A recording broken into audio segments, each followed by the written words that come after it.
everybody. Welcome to another episode of the Sour Graps. And I gotta get in the weeds. I can't get in the weeds anymore. No, can't do that. No. I said I would do it, so I did it. As close as I could go. I couldn't get it any tinier. We didn't want Alex to scare his daughter. We have priorities here. Yeah, I mean, listen. It is not just for men brown. It looks like your natural hair color, which is tough. That's the problem is I don't have any just for men. Because you're not Randy Johnson in 1993 or whatever. Yes, yeah, I'm not that. So I was trying to color it with a dry erase board marker, and I passed out from the fumes. So I decided to stop doing that. I think it's important that you did. Yeah, well, and I tried, guys. This is as good as I could get. But last night on the Fightful Select show, people paid money to see me with a Vince stash. I told you I was going to keep the beard, so nobody yell at me about that. But this is what you get. This is as close as I can get to the Vince stash, the closest anyone should get. So I have something else for later. I had a mustache, but it wouldn't stick. Oh, I'm no Cresta. Cresta always she's figured it out. Yeah, you just draw one on with eyeliner or something. I also tried that, but I have liquid eyeliner, so it just smeared everywhere. Well, this was like a 40-minute process. You don't get your half of the sour chats. Well, hold on. I have other shenanigans. We were supposed to do this together. I might have something else prepared. All right. I might have something else in store. Okay.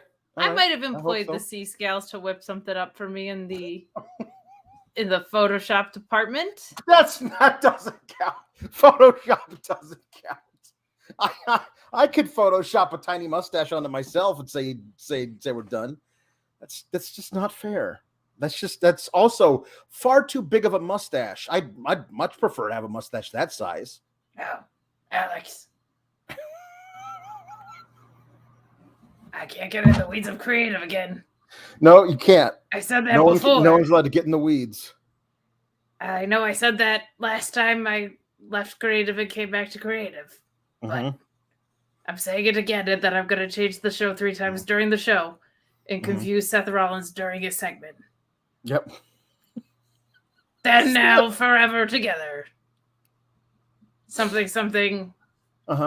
You're fired. Something. That's right.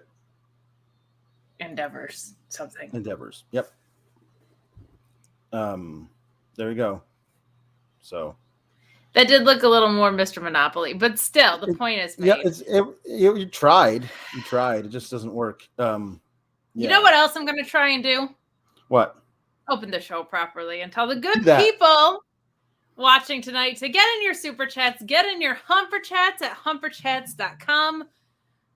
Support us on twitch.tv/FightfulGaming. And most importantly, well, not most importantly, give us your money. But however you choose to do that, there's a lot of ways. It looks good for me and Alex when you do it with the chats on the show. But I will remind you to subscribe to Fightful Select. For just $5, you will get a whole bunch of news that came out this week. And you're going to read about a whole bunch of contracts that are expiring coming up soon enough. Sean had a backstage morale report. I don't want to break the paywall, but guys, morale's not great right now in WWE. He had some WrestleMania scoop skis for you. He had news on Drew McIntyre's contract. He's going to have more contract news coming down the pike. He's got a whole bunch of stuff going on over there. He had a CM Punk update before CM Punk went and posted it on his Instagram story. Tons and tons of things happening at Fightful Select. And also, when you get a crap episode of Raw for 3 hours wall to wall, you might want to hear Sean be professional and give his analysis on the main channel, or you might want to blow off some steam with Alex and I on Monday nights behind the paywall on Fightful Select. We also brought you nights 1 and 2 of WrestleMania. Holy cow. We did a lot of work behind the old paywall. The younger, sexier post show behind the paywall of Fightful Select. But I don't know. It just feels like perhaps it's gonna be a little bit of a crazy news cycle. with WWE selling for $9.6 billion as we watch the show where people get paid like $60,000 to put their mental, emotional, and physical well-being on the line. But Alex, let's have some fun tonight. I need to. That. I need to. I need to. CO says, Alex, I'm proud of you. Kate, I'm disappointed at this level of effort. The subterfuge will not stand. Also, remember, we're sanctioned tonight, kids. Bro, it's not a lack of effort. I tried so hard. It just didn't happen. All right, I'm working on it right now. Alex, okay, you work on it. Paul Elizabeth says, SGS in my soul, something, JW Pringle. I don't think that works. My dad doesn't watch wrestling and he knows Cody's theme. Yep, that's good. Cody, who got leveled by Brock Lesnar. JW Pringle says, Alex the Sultan of Sour, Kate the Regent of Rants. That's really good. Papa Paul Elizabeth, the T-Rex of Thanksfulness, Meat Man, Louise, Sisters of Cease and Desist, Jammy Beard, all the SGS. Anything happen after Mania? No, not a thing. So what do you guys want to talk about? Well, we have to talk about NXT. So sorry for those of you who are tuning in expecting to see Sean, we get to talk about this episode. Because they were like, hey, why don't we have some wrestlers wrestle? Turned out to be a decent episode. What do you know? So because they didn't really try. Like these matches didn't get time because they were like, let's give these guys some time. They were like, we have no idea what's happening, and Vince might just change it all in 10 minutes. So that's true. There's too much white on it. There's way too much white on it. No, it's not colored in enough at all. Come on. Some of it's the lighting. It looks browner on the paper. I'm sure it does. Like it looks like, yeah, sure. It's just above the little foldy part. This is a piece of an envelope I'm coloring in for you people. I'm apologize to people who thought they were going to see a normal review show. No, that is not what we do. Never apologize to those people. Yeah, I'm not like sorry. I'm sorry that your expectations were not aligned with the show. Yeah, but this is what we do here. Alex, get some Scotch tape. Come on, have some pride, for God's sake. I trimmed this down. You know what I got to do after this? Because I can't walk around like this. I got to go mustacheless. I got to do the Abraham Lincoln for like 4 or 5 days till the mustache goes back in. I sacrificed for these people. What do? You make duck face. So that's what did I. Come on. For you, it was the day after a memorably bad Raw. For Vince McMahon, it was Tuesday. He created all the badness. Guys, like they had a talent meeting. Sean did a thing on Fightful Select. He did a stream. He wasn't like thrilled. Nobody was. But they had an employee meeting talking about the sale, and then they had a talent meeting where they assured everybody that nothing would change, everything was going to be fine. And then that hours later, they went out and they changed the show. There's footage of Seth Rollins, it looks like, getting told that if it seemed like his segment was weird yesterday, it was because it changed while he was doing it. Yeah. He went out to the ring. He was in the ring for during the commercial break. A bunch of people from the staff wearing their blacks, their black outfits and headsets come up to him and talk to him. He's leaning over the top rope talking to them. You can tell he's like, what? And he stands up and looks around like, what? Because I think he was supposed to cut a promo, and they said, no time. Just make them sing your song and leave. And he was like, well, how do I do that? In a 3-hour episode of Raw that had 30 minutes of wrestling on it. I don't know. But tonight had much more than 30 minutes of wrestling. And for the most part, it was good wrestling. And we got a return on this one, a debut on this one. We did. A heel turn on this one. That was dumb, but yeah. Your mileage may vary. The thing about this is that I think the NXT after Stand and Deliver actually delivered when the Raw after Mania did not. Oh, not even close. Not even close. They were like, we brought back Matt Riddle. Mm-hmm. Right. That's it. So we're not going to talk about that anymore. Sure. We might talk about my mustache a little bit more, but we're not going to talk about your mustache and mine, by the way. Jake Salazar starts out with, this is true, this show has gone off the rails. Keep it up. And Sean Blanford what do you mean says, the show's gone off the rails? What could you? Is that Fightful's non-union Mexican equivalent, Senor Palausco? That is a substance joke. You will not get that one. Is it Juan Cena? Juan Cena. And Jambeer is this is true. The funniest part of Vince's stash is the fact that it looks worse than that fake Photoshop that was going around before. It's true. It looks so much worse. It looks straight up Just for Men 1992 commercial. Yeah.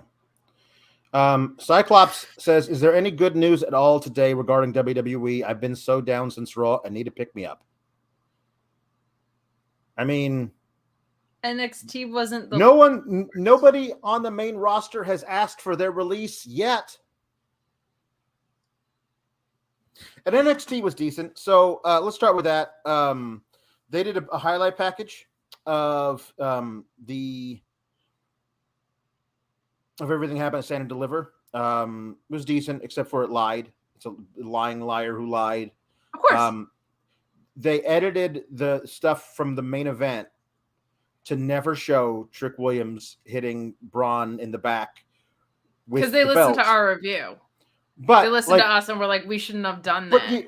But as you say, as the saying goes, you can't put the toothpaste back in the tube. You booked Carmelo Hayes to get help from his cheating ass stooge hype man to win the title. And then you had Braun be really magnanimous about it after the fact. And all of us said, well, this is bad. So keep that in mind, that they're trying to retcon the way that the match ended on Saturday. By Tuesday, they're trying to make you believe that you did not see what you saw, because that's what they do. But we got to get the same people that made my stunner look like it was okay. We need them to do this video package too. Yeah. We Jamancito Gomez says Kate with the Uncle Howdy mustache. And Chris Barrera says that I'm looking Dave Navarro-esque. I could see it. Yeah. The comment about not putting the toothpaste pack in the tube, they when you're running out of toothpaste, you have to smush it. Mm-hmm.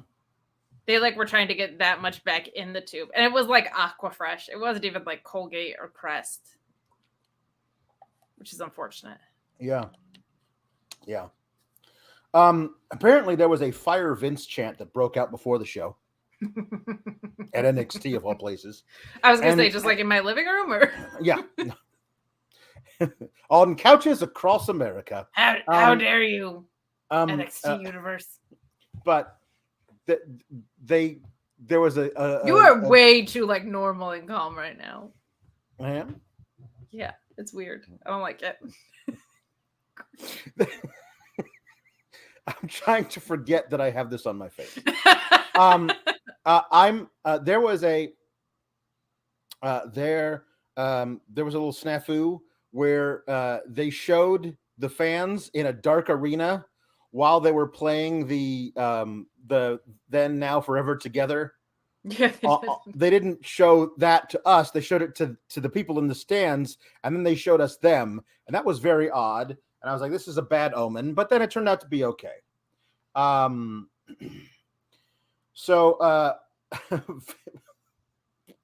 on. Here we go. We got a lot of these things about all the things that happened tonight. So let's do it. Let's get rid of these very quickly.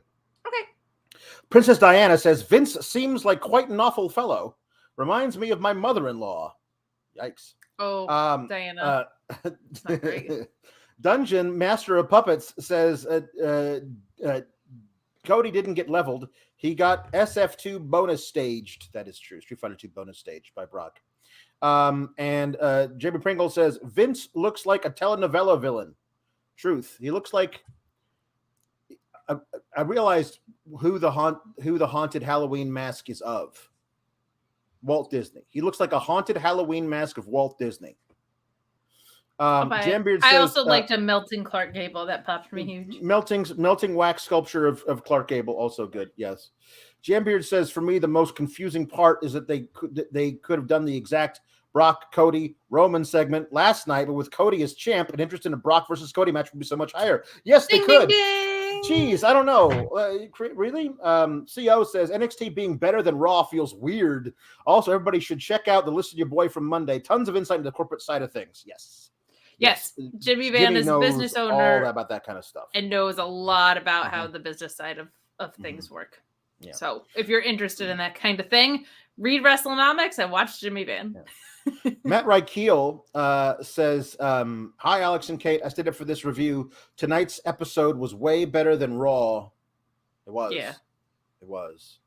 I mean, Chris Mueller, so was like taking my dog out and watching what she did.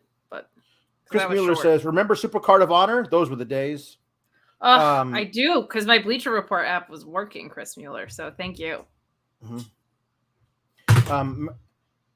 Okay, that was very funny. Daphne. You can't touch the boss. I'm giving you the what's his name? What's the point? Titus O'Neil treatment. Get out of here. Yeah, it's good. You're fired. No, you're suspended for touching me. A brand ambassador now. Alpha Bill says, why does Alex look like Funkasaurus? And those are fighting words. Because Funkasaurus is Tyrus, who is not Ernie Ladd. And so we have to talk about, and we're not going to talk about that. Matthew Plus says, what's the pun? Grant me the serenity of the things that cannot change. Matthew Plus says, what's the pun of the night? So he can ruin it. Mustaches, facial hair. Mustaches, facial hair. We will also be accepting Vince looks like jokes. ... Yeah. Within reason. Within reason, be fine, but like he looks like. There was an Indi. Chris Mueller says my IT powers extend to knocking over ring lights. So there you go. He's very powerful. Indi Hartwell came out to get a promo about how much she doubted herself, which she should because the booking was bad. Correct. Like she was riding a one-match win streak going into her big title match because she had recently lost to Zoe Stark, I believe, to get into the thing to begin with, then won a second chance match to get in. Good for her. But I believe she had also lost like 4 or 5 matches before she lost to Zoe Stark. So I love Indi, but the booking dictates she not even be in the match, let alone win it. And so we'll see what they do for now. Roxanne not being around feels indicative. Weird. It feels like a Friday we might see her in Portland type of deal. But she was brought up by Indi, who says, I think she should have the first title match.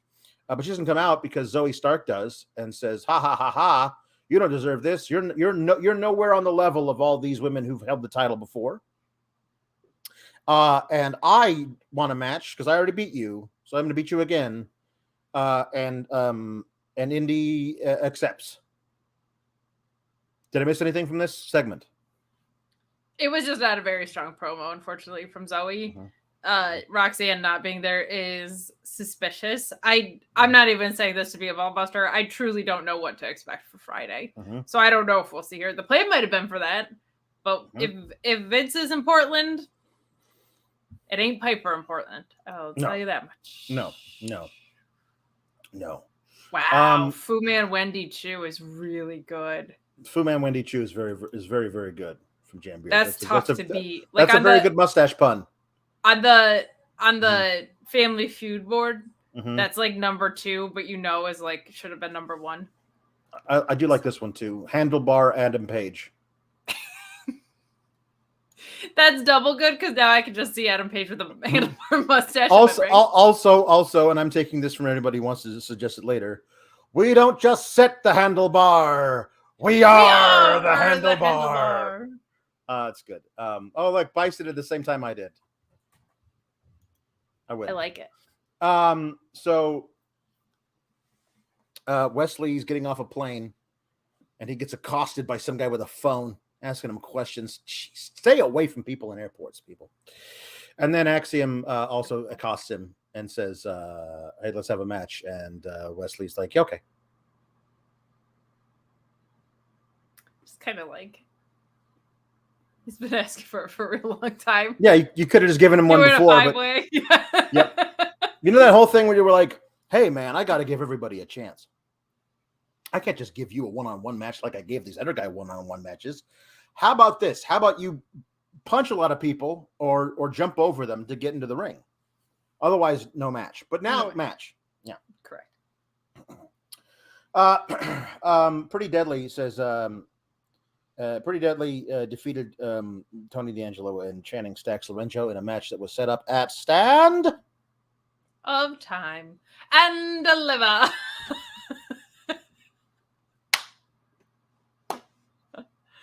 Stands of Time.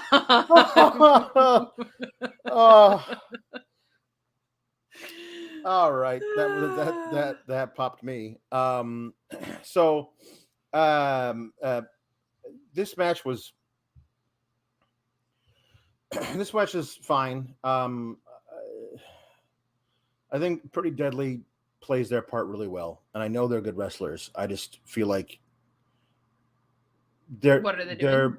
Yeah, I don't know what they're doing, and I don't know what they're doing with Tony and Stacks, because this match, Tony and Stacks were just in a title match.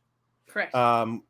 Which Stacks lost because Tony D shoved him aside too hard. It was a ridiculous thing, and Joe Coffey came back, which feels like the way that ended up. It feels like you're immediately saying, okay, well, Joe Coffey showing up to cause the confusion that leads to Stacks being pinned by Gallus seems to signify that you're getting the family, the D'Angelo family, sliding right into a tag title program with Gallus.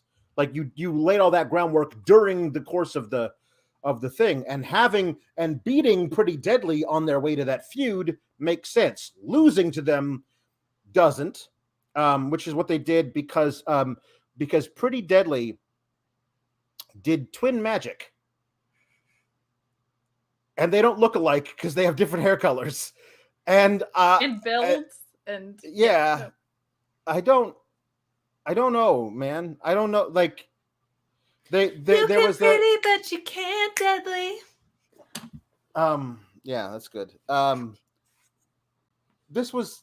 I think Tony D'Angelo is but you can't, boy. Nailed it. Tony D'Angelo is you love him so much. Is so good. Like he's throwing people around like nothing. He's got a. It's not as good as Arn's, but he's got a fantastic Arn Anderson style spine buster. Like it's really, really good. Yes. Your Scott Norton comparison was like dead on. But he's just throwing dudes everywhere. His wheelbarrow German suplex to Yes Boy 2 was out of this world. He's really, really good. I think Stacks is coming along as well. They now have mid-match taunts where they just stand there and go, eh, and then they clothesline guys. That's great. They're getting over.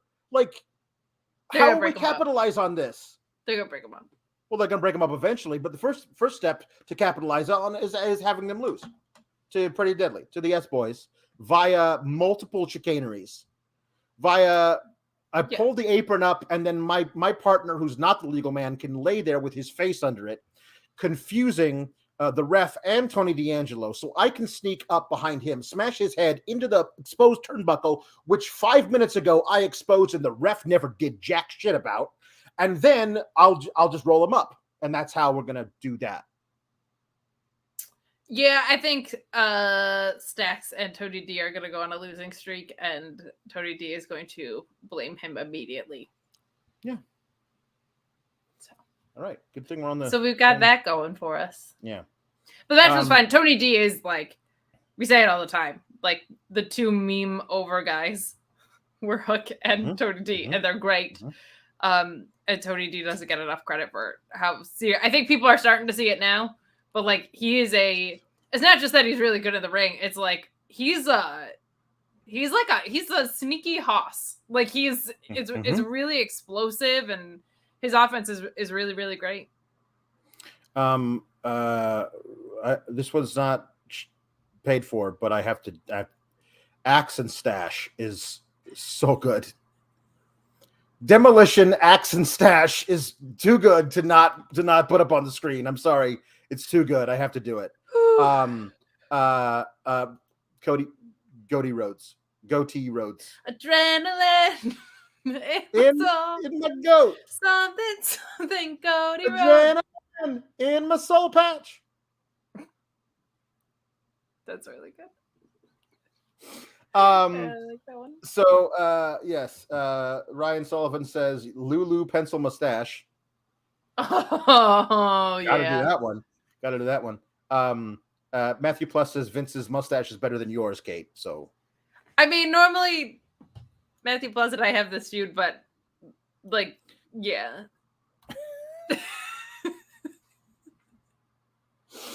But my bangs are better than Vince's. See, that's how you could have gotten me. Orion Ben says Vince is Eurotrip Italian train car guy. If you know, you know. Eurotrip. I never. This wasn't my style of film. If you know what, whatever anybody says, if you know, you know, they leave out a crucial detail, which is if you don't know. Yeah. You don't know. You don't know, and I don't know, so I apologize for not knowing. But yeah, no, it's my. I have a blind spot on that era of wacky comedies. I have a blind spot. Do you want to laugh hysterically anyway? Sure. Okay. Oh my god! Oh, that is so true. Good one. I didn't even think. Just like Italian train car guy. Yes. Oh yeah. Right on. Yep. Jambeard says stash and bald. Like hair and bald. FDR. How they call Dax FDR bald. Yeah, there you go. Henry T. Casey says porn accountant stash. Oh, if I had a Manscaped read instead of a Bluechew one. Slim Saint says best friendly mutton chops. Best friendly mutton chops. Mountain. Mustache Mountain. I don't know if anybody said it, but I mean, Mustache Mountain. Somebody's probably said it. Slim Saint says, I gotta do that one. Ryan Sullivan says Soul Patch, Rocky Johnson. And I saw a Soul Patch Ruka in there too somewhere. Jaden Pringle says Rob Van Dyke. Rob Van Dyke's a really good one. That's a really good one. And Sean Blanford says Fandango Tea. That's excellent. Good. That's very, very good. Dungeon Master Puppet says knife edge mutton chops. Woo! Woo! Woo!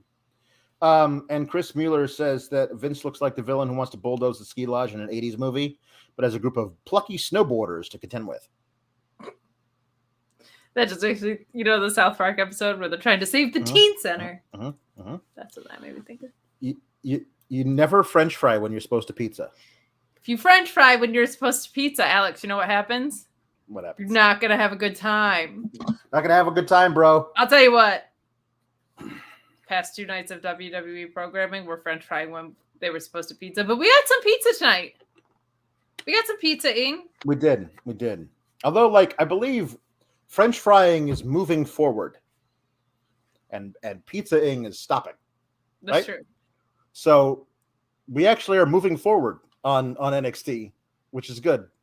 It is. Yep. We are more French frying, but what we're doing is having a good time. Paul Elizabeth, here's the gun. Here we go. Okay, well, hold on. Stash and deliver. Never gonna not be funny. That's what we called the Elizabeth family alley-oop. That's what that was. That's good. That's good. So Dijak beat Odyssey Jones. This was not as. This should have been more of a thing than it was. It was not as I hoped, which was like a Peter and the Chicken Hoss battle for the next 4 or 5 weeks, where neither of them can get an advantage over each other, and it's on site in the back, in the ring, whatever, and they never fully finish a match because they hate each other so much.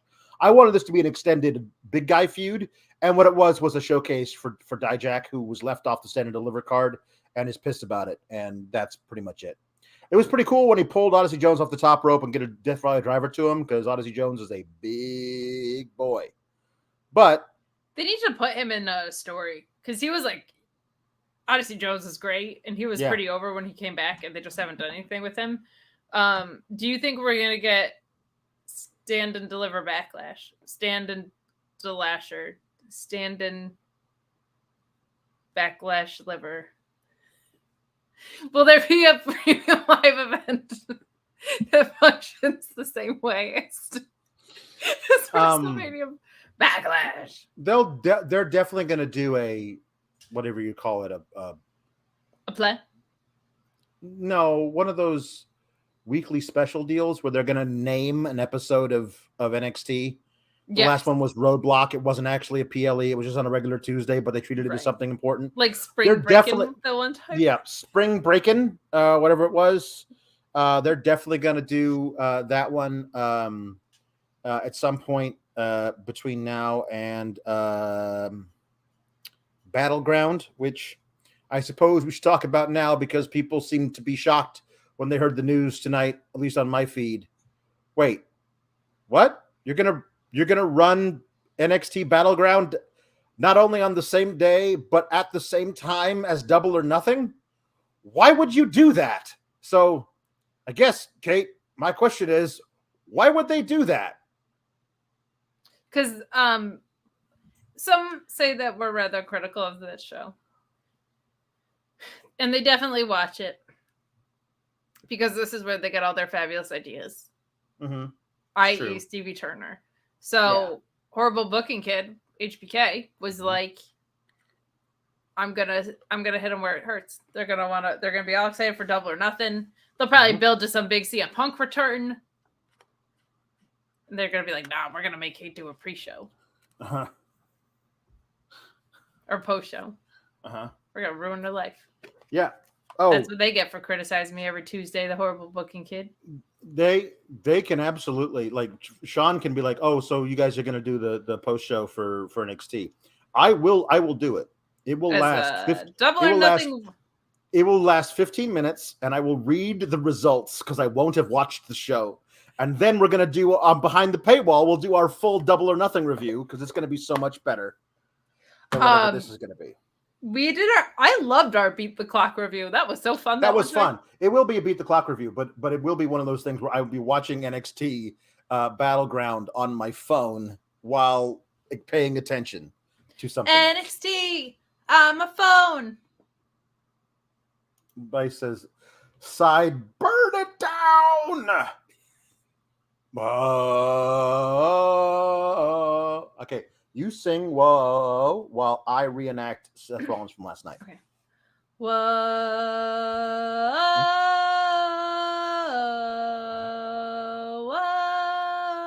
He just wants me to stand here and do this. I have a promo. I was up late last night writing it. He just wants me to stand here and do this. What are we doing? Whoa. Give me the microphone. That was the thing that happened. That was Seth. I added things. I added ideas. Alex, we're so much fun. We are. Look,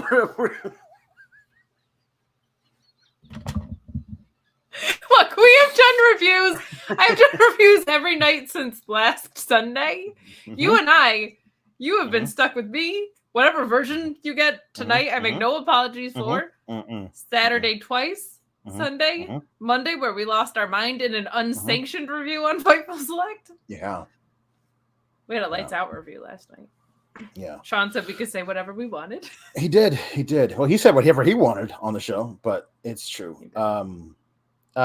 So Michael Groom says, here's some cash so Kate can go to an arcade, win some prize tickets, and get a small plastic mustache. Thanks to you both, all you've done this weekend. Well, thank you, Michael Grooms. I'm insulted that you think.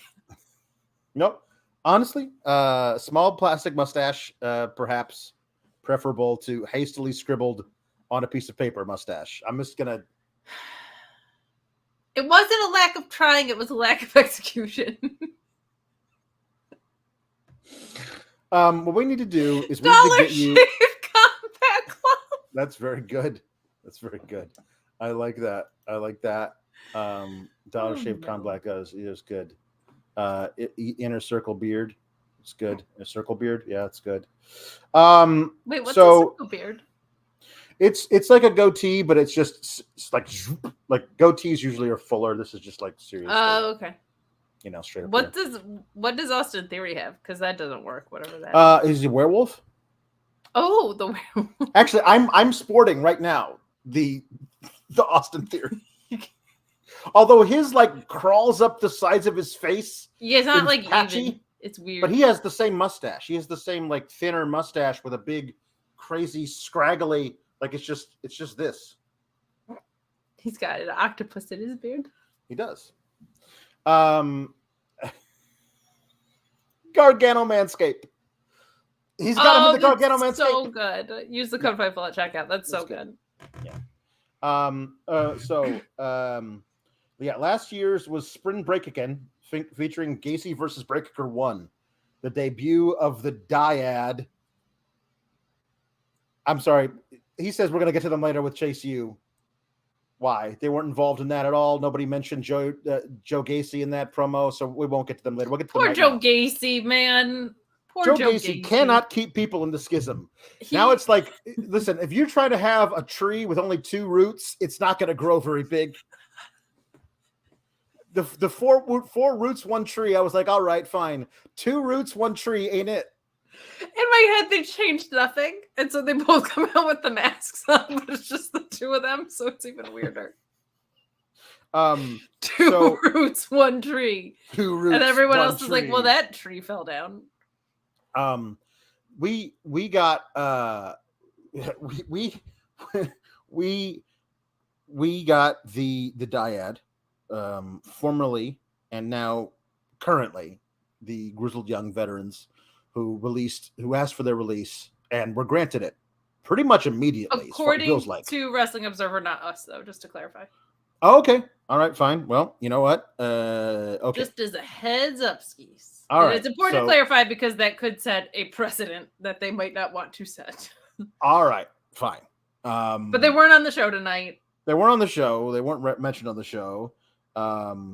Listen, they were granted it. Fine. I know James Drake tweeted out a picture of themselves as the Grizzled Young Vets today, so he's ready to be something else. He doesn't want to do that anymore. Rip Fowler said, take that wonky contact out of his eye. That's nice. He's already growing the beard back. You could tell because he is Zach Gibson now. It's already my length or longer because he's that dude's that guy's he is hirsute, which means he's hairy. What a Grizzled Young Vet should look like. That's right. The Grizzled Young Vets are amazing, and I can't wait to see them wrestle as the Grizzled Young Vets again at some point because they're both great. They're a great tag team, and they would be they'd be amazing in something like ROH, where they can just have Grizzled Young Vets against the Lucha Bros. Are you kidding me with that shit? Grizzled Young Vets versus Aussie Open if they stick around. Are you kidding me? Grizzled Young Vets, and then we could get Zach Gibson cutting promos again, doing his soon to be recognized as ROH's number 1. I mean, that's better. That's better. I'm gonna need you to put the contact back in one more time. Yeah. Do it for Joe Gacy. Yeah. I don't do a good Vince. You do a good Vince. Jim Beard says, pretty sure a 2-root tree is what the Charlie Brown Christmas tree twig thing was. Oh. Great. So yeah. Joe Gacy with the peanuts gimmick. Let's do it. So.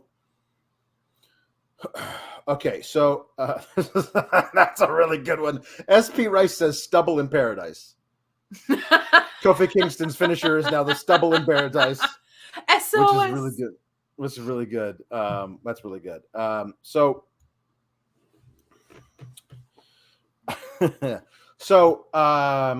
there was Ryan Ben says, thank you, Grizzled Young Vets. Now go do wrestling. And yes. Jam Beard says, hopefully GYV can refeud soon to give us GYV versus FTR, maybe even a British invasion stable of GYV and Trent Seven. Oh, I forgot Trent I Seven forgot was about just Trent walking Seven. around, was just hanging out with Kip Sabian for that'd be good stuff. There's an interview with Gallus, which reminds us why Joe Coffey was the talker of the group, because you can understand the things that he says. Because his brother Mark is just he's just so Scottish. And Joe's like, hello, I'm Scottish. This is how we talk in Scotland. Hey Mark, it's very different. Very different. It's aggressively Scottish. Like if they cast someone for a voiceover role with just his accent, I would be like, that is cartoonishly Scottish. And they would just be like, no, that's his actual. I mean, there every now and then you'll have the Disney movie Brave, the Pixar Disney movie Brave. Yes. It's all set in Scotland, but there's all these people are Scottish, and you can understand what they say. But there's always in one of those movies somebody that even the other Scottish people can't stand. That's Mark Coffey. That's Mark Coffey. Yes, the Gallus boys remain on top. They do. No sign yet of who they'll be on top wrestling against. So we're supposed to get Dragon Lee versus Nathan Frazer, which we did, but first we got Noam Dar coming back with their Heritage Cup. And it was so funny because he came back carrying the Heritage Cup, came out of the stands, walked over to the announce desk and put it on a raised pedestal in the middle of the announce desk that has never been there before. But Booker T and Vic Joseph were like, what are you doing? This is our raised platform we never use. How dare you put something on this, Noam Dar? I don't think that's all right. So yes, of course, as soon as I saw him, I have to bring out my Noam Dar impersonation, which consists of two words. Alicia Fox.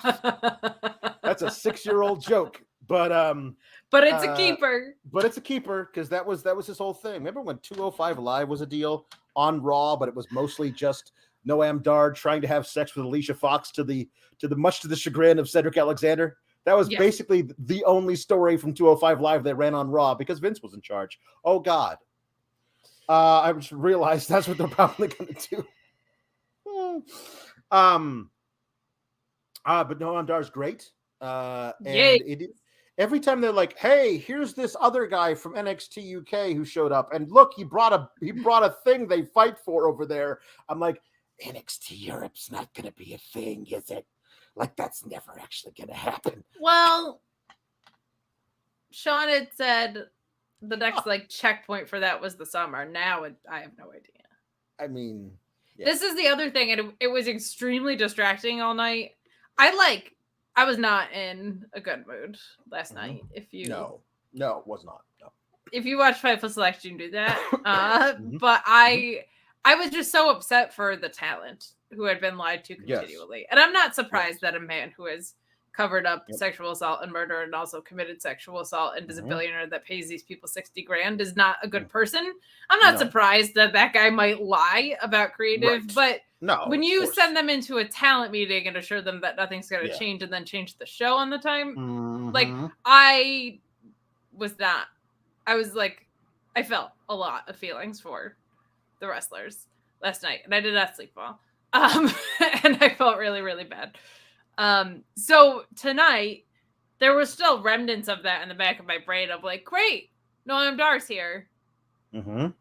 How? Why? For how long? What does this mean? Is he going to be jobbing to Madcap Moss on 3 months from now. Like, and I don't want to speculate on people's jobs, but like they on a good year do cuts around this time of year. So it just makes me nervous, and it was really distracting of like, I want to see Noam Dar on my television all the time. Please. Yeah. Yes, please.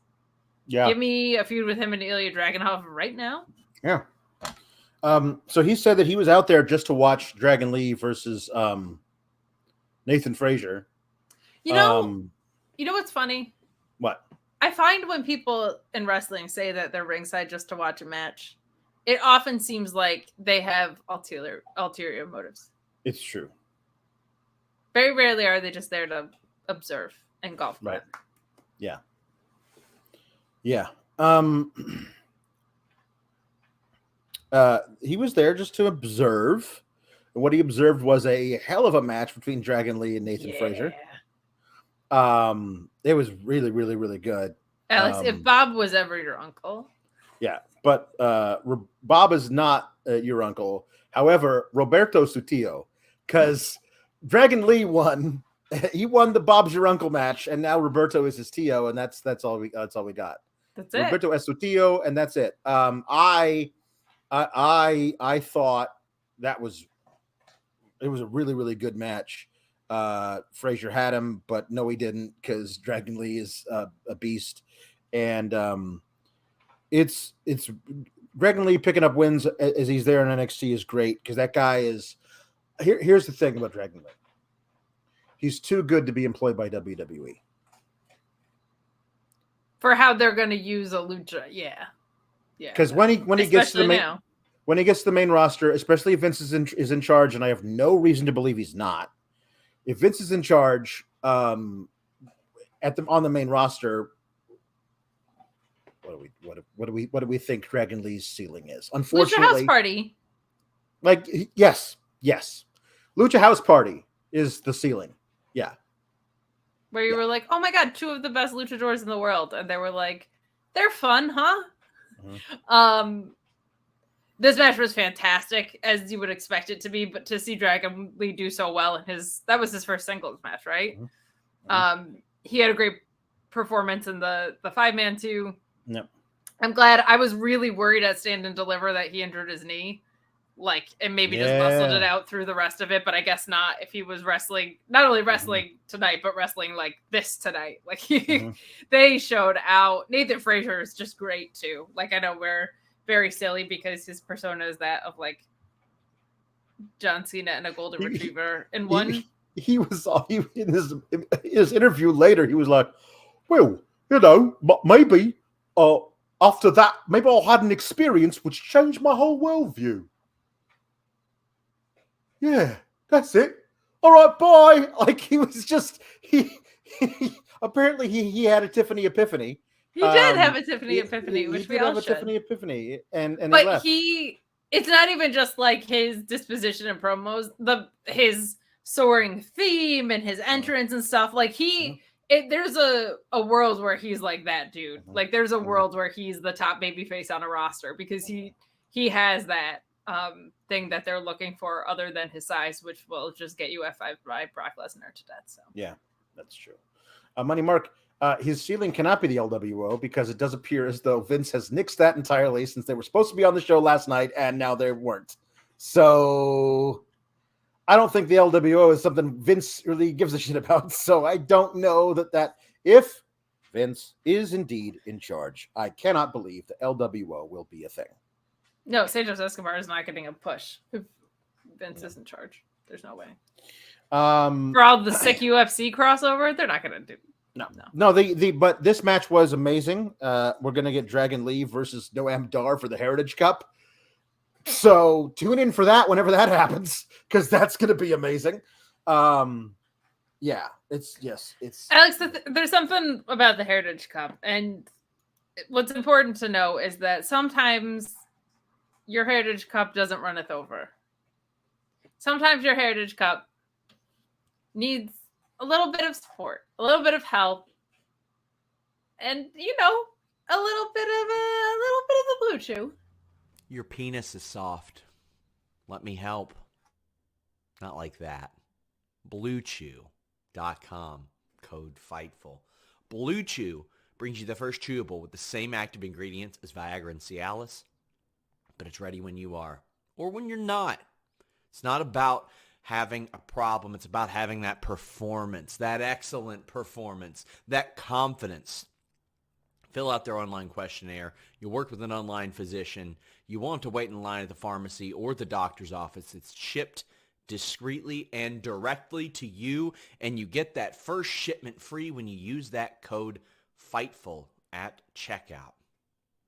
You want to be confident, don't you? You want that pay-per-view, that main event performance. Don't let yourself or somebody else down. Use Bluechew.com and the code FIGHTFUL.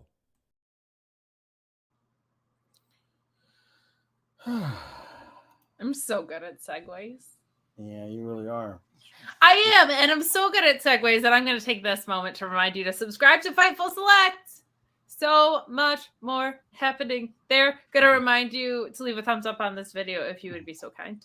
You can help people find us in the algorithm. Yep. That'd be appreciated. Marcus Ryan says, do you think Dragon Lee is next for Wesley? No, I think eventually they might get to that, but if they do, it should be a Lee on a pole match. Obviously. Whichever one of them wins gets to keep the last name, because it's just too confusing. I need a video. Forbidden door. I need a video package. I need vignettes. Tell me which one is which. But no, I think Dragon Lee's next for Noam Door, which is going to be friggin' awesome. Yay. Chase, you did a thing. Bluechew. Oh no. Bluechew is really good. That's really good. Chase, you did a thing where they were like, I'd like to thank Tyler Bate. I watched. I'd like to thank Tyler Bate, who's no longer part of this storyline, thank God. And him not being in this segment was like, oh, thank God. Thank God he's not in this segment. That was a one-off. Oh, Jesus. That was so scary. But I will say this, Nathan Frazier's little segment later, we was like, oh, I feel enlightened. What does Tyler Bate talk about all the time? Being enlightenment, like doing yogi stuff. So like, if it becomes a tag team with Nathan Frazier, you could forget about anything else that I'll be only watching those matches. Thank you very much. I'm going to watch those matches 3 times and I'll talk about that. But everything else will be. And I'll be like, we move along to this, and then I'll get my thoughts, and you'll be like, and then in the match, the other thing happened. But no, yeah. So thank God Tyler Bates not in there. So then Drew Cut's like, hey, what about me? I actually won the match. I outsmarted everyone. So I should get it. But you said you didn't want any extra accolades. You don't want any participation trophies or anything like that. I love this. He was like, it's completely different.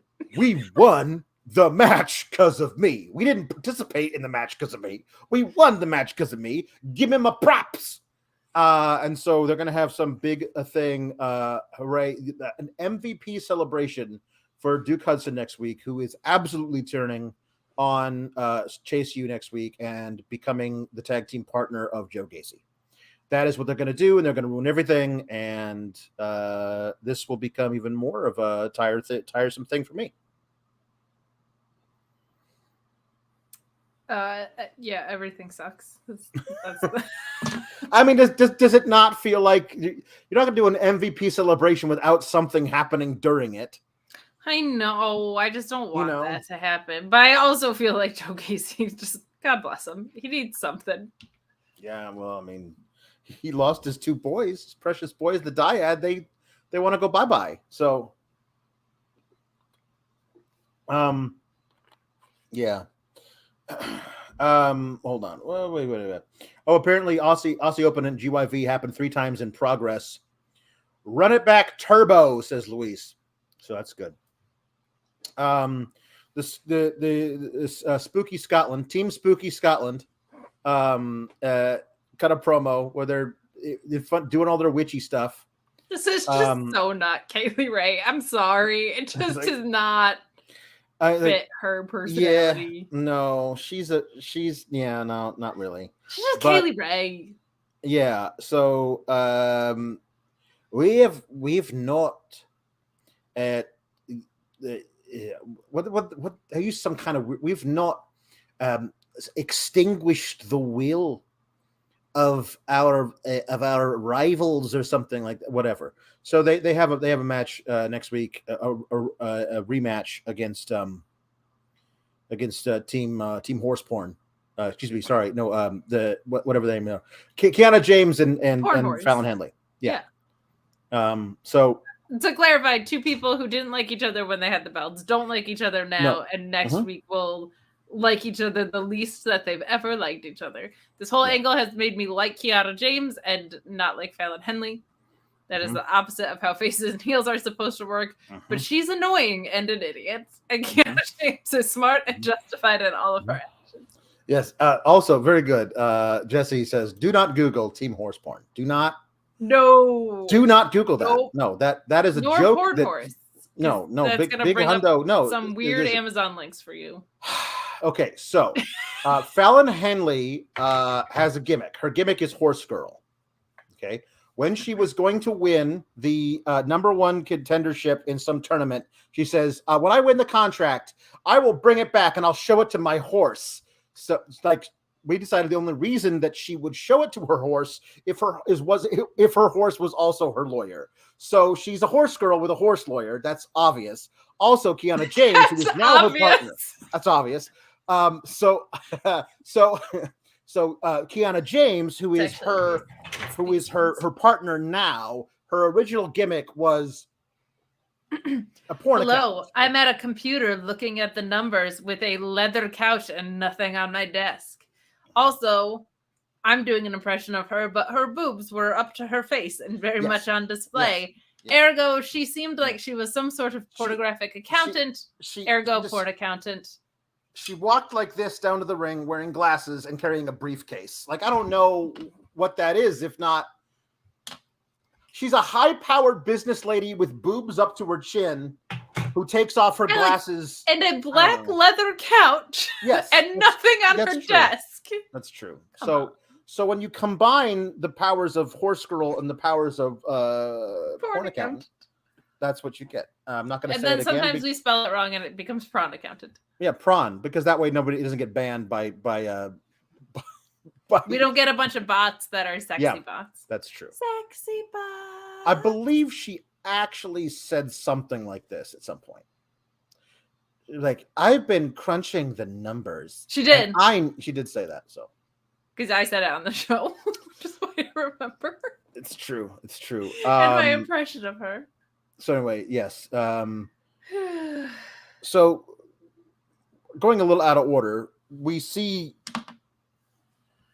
Beej apologizing profusely for not handing her, Kiana James, her purse, which we all assume had a foreign object in it, but has never been addressed as to what that was.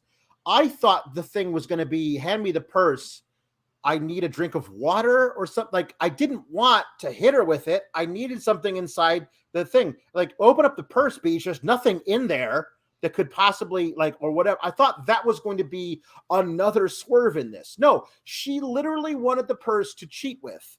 And Beej was upset that I should have given it to you. I'm really sorry. I'm so sorry, Kiana. I should have given it to you. And Fallon and Double Vest are like, come. So you're blaming him for not helping you cheat? By the way, you are cheating on him. And she explains, well, no, see, we had our one and only date on Valentine's Day, and it's now April. And so I just figured you weren't into me after our first kiss, and I've been dating other people because it's 2023 and like Hinge is a thing and Tinder. So we didn't even see him follow up with her until a week later. If you go on a date with someone and they don't talk to you for a week, I know. You're not like, we're in an exclusive relationship. Yeah. Or if you do, you're crazy. Yeah. No, it's not. No, it's not good. So she admits that she's been seeing other people because you never told me we were exclusive. And Beach is like, oh, I'm so dumb. I should have told her we were exclusive. And I'm like, yeah, you are dumb. Which is a dumb You're dumb. You don't know how to kiss someone. You have no redeeming qualities. Yep. You can't hand me my purse when I'm trying to cheat in a tag match. Yep. Your friend is annoying as hell. Your other friend is literally breaking into my office. I'm Team Kiana James on this one. Yeah. I love this. Who's double vested Beach? I don't want to know anyone's real names, Vala, but I can't help you. I don't even actually want to know. Briggs and Jensen are double vested the Beach. Although double vested, one of them wore 2 vests. One of them, the other one almost exclusively in his first 10 matches, wore a vest on top of another vest to wrestle in. I.e., but he became double vest. The Beach became the Beach when he wrestled in a T-shirt that just had BJ in giant letters. So he became. This is kind of fun because we're so down the rabbit hole with our silly names. Like I don't. It doesn't even. It's not even on my radar that it's weird. So it's kind of fun tracing the origin stories. Yes, we have our own lore. We do, and it's more consistent than NXT's. It's true. Okay, so such good shit, kid. Then as Kiana leaves and Beach goes after her, he's always going to be the Beach. Sorry, you wore a shirt once, you're the Beach. Double vest is no longer double vest because he's now not wearing 2 vests. Sometimes not even wearing 1 vest. So he's Brooks. So Brooks says to Horse Girl, he says, man, that's really gonna put a damper on next week's tag team Halloween match. He didn't say tag team Halloween match, but they are facing 2 witches. So I thought maybe that was the stipulation the witches wanted, was that it would be a spooky themed Halloween match. He actually says next week's tag team title rematch, but he says it next week's tag team Halloween match. Halloween match. It's the same thing. Not the same thing. Yeah. Not the same thing. A little peek behind the curtain, if you would. Oh, Alex DM'd me and our wonderful moderator, Louise. Please do this. Oh my gosh. Alpha Bill is going to set up an SGS wiki for newcomers. We established awesome. Sour Graps University. Your first homework assignment is to consult with the CSIS. Mark, okay, here we go. Can't watch because working, but I needed to drop in to see the mustaches. Hoping you're having an excellent show. Love you too. Kate's is not it's a failure. It's an abject failure. It's not a mustache. Well, I can't grow facial hair. It was always going to be fake. You could draw it on with a ballpoint pen and then scrub it off. I tried with a marker and it didn't work. And then I tried with my liquid eyeliner and it got all smeared. So now I have this.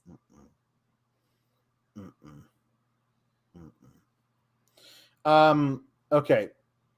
Alex. I know. Jaden Fox says, I've been in Kiana James's corner on this the entire time. From when she was buying the bar and is like, why would I put the deed up on the line? That is stupid. I have already won the bar.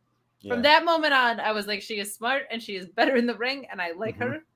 And she has only proven me right. That's good. Jaden Fox says, you guys need to be ringside for John Moxley matches because you have me in stitches. Sleep eludes me, but good times do not with your NXT review. Thank you. That's awesome. Jaden Pringle says, hey, welcome, new kids. Nice to meet you. Nice to meet you, new kids. Yeah, Thank new kids on the block. Enjoy our weird names and our songs and impressions.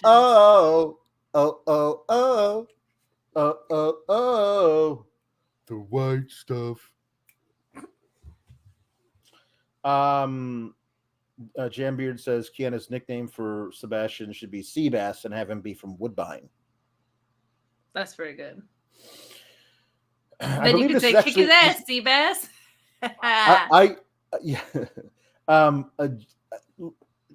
I believe this is a request for the jukebox, but Louisville says Spooky Scotland reads "Stopping by Woods on a Snowy Evening" by Robert Frost.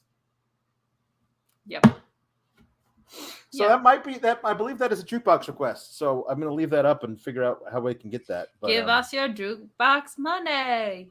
See what I did? Oh, Meet Norma says a required course at the Linder Academy, which is an actual place. If you do not know who Linder is, I can't explain that to you right now.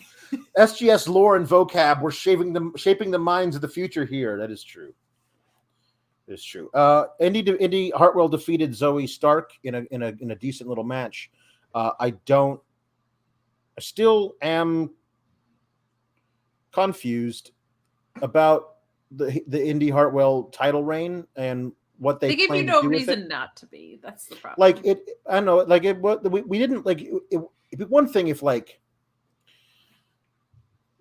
she's somebody we all rooted for, and she went on a win streak, but always came up short in these matches that she's a multi-person match. You know what I mean?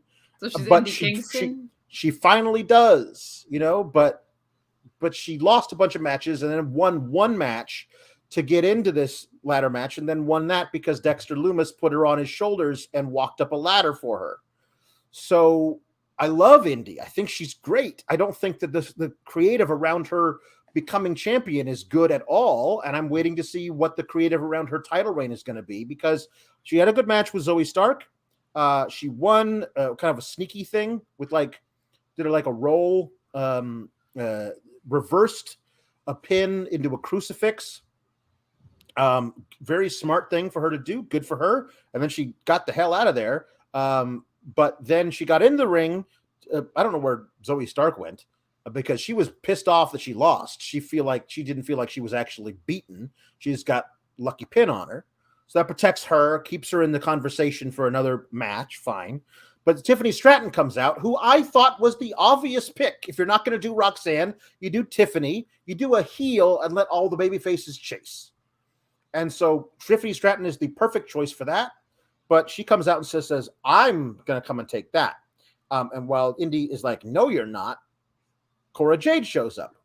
Sans baseball hat.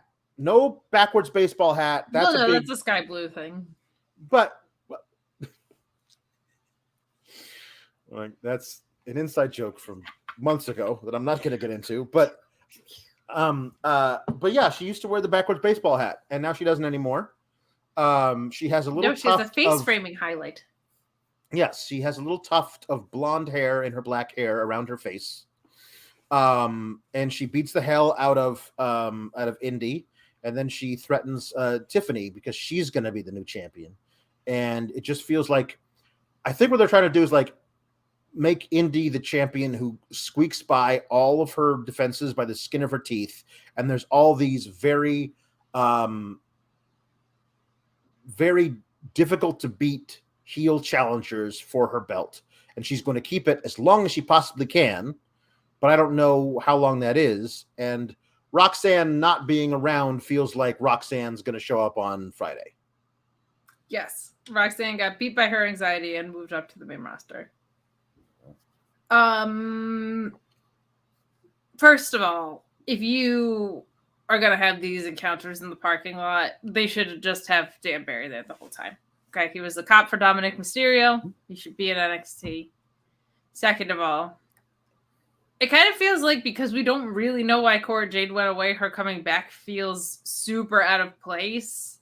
Well, she also got confronted in the parking lot later by Lyra Valkyria, who she was all set to have a feud with when she went away unexpectedly without any explanation. So at least they're picking that back up, which I do appreciate. That Lyra's like, hey, remember when you were messing with everything I was doing and then you just disappeared? Well, you're back now, so I want my revenge. So I kind of love the idea of Indi defending against 4 women every time. And every time she sneaks one out because that's the kind of title reign she's going to have. Yeah, but she doesn't feel like that kind of wrestler to me, because she's doesn't. Here's my badass stalling suplex or whatever. I agree, but I feel like when Zoe says you don't measure up to all these other women who have been the champion, I think that's the story. Because Indi says, it was a long time. I gave up on myself a few times, but you guys never gave up on me. That's the promo she cut. So I think this is going to be gave up on her. The NXT universe. The NXT universe. You guys never gave up on me. So thank you for that. Thank you for saying you deserve it. I've waited so long to hear that. But anyway, I do think that the story is going to be her squeaking by a few times and then getting confident.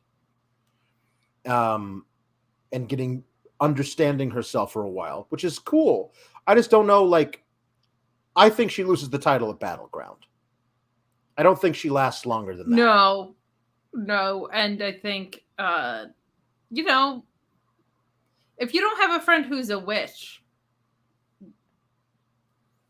what chance do you really stand in this life? You don't. You just don't. You don't. So apparently Meltzer reported that she was injured, but was not able to be confirmed by Sean. So injured, but now she's back. Christopher Smith says, Cora Jade returned and she looks so good. She kind of giving me vibes when she was Elena Black. Can't wait till next week to see what her feud will be. Well, her feud's going to probably be Lyra Valkyria. If she gets past that, then she's going to try and face Tiffany Stratton for the right to face Indi. That's what I would assume. It does feel like okay, so we're thinking leaving Battleground, probably we're gonna get small chance Cora Jade reign, large chance Tiffany Stratton reign, I think. So this becomes like a thing of like, here's what we're doing for a while until we decide we're going to put the title on Tiffany Stratton. And I always feel like, just do it now. I don't understand what we're waiting for. Like whatever you were planning on doing with Tiffany, you could have done it now. Just do it now. I wonder if they're going to call Indi up, but wanted to shoehorn a title reign in for her in a weird way. Yeah. But Alex, you know who we saw tonight briefly? Who's that? Scripps. And conveniently, I have to grab a bottle of water because my throat really hurts. So I'm gonna take a pause. And if someone were to show up in my place, right. Wait a minute. I don't know how to do one of these because hold on. Scripps, are you there? Can you speak to me, or I'm not really sure if we can hold on. Yeah, it's me. It's me talking to me. So me, how's it been? How you been doing? Oh, pretty good. Just tonight some kid in a mask kicked me in the face really hard. So that sucked. I was doing a flippy do over the thing, and then he kicked me in the face, and I didn't like that at all. So also, thought I was supposed to get a shot at a Mania match, and Hunter and Sean, they told me no, we don't have any spots for you on the show. It's like, well, have Bobby Lashley do an open challenge, and I'll answer it. And they said no, we don't want you to do that. So anyway. I suppose I'll come back later to talk about that kid, the Axiom fella who kicked me in the face. We'll talk about him later. Okay. All right, I'm gonna go now. Bye. Well, the other one's still here. That's weird. We were like the Spider-Man meme. Oh, what? You were? Hello? We were. Hello. I just realized there are people who haven't seen Scripps before. Yeah, they don't know what this is. Oh, well, gotta go.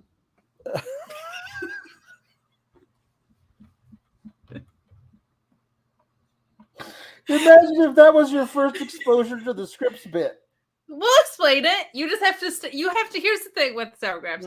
You gotta sit down.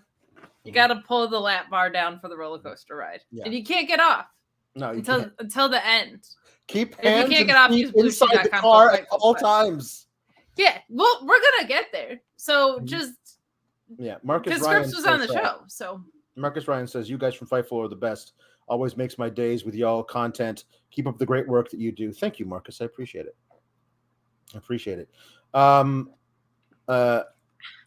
Ivy Nile rules. beat Tatum Paxley. Sure glad we did this. We broke them up for a one-off thing that Ivy Nile won because she's good On regular TV. I was glad she won. Yeah, I'm glad Ivy Nile won, but like you broke up the tag team. What are you going to do now with loser Tatum Paxley? Well, she's a potato, so she could have a potato farming gimmick and start all over.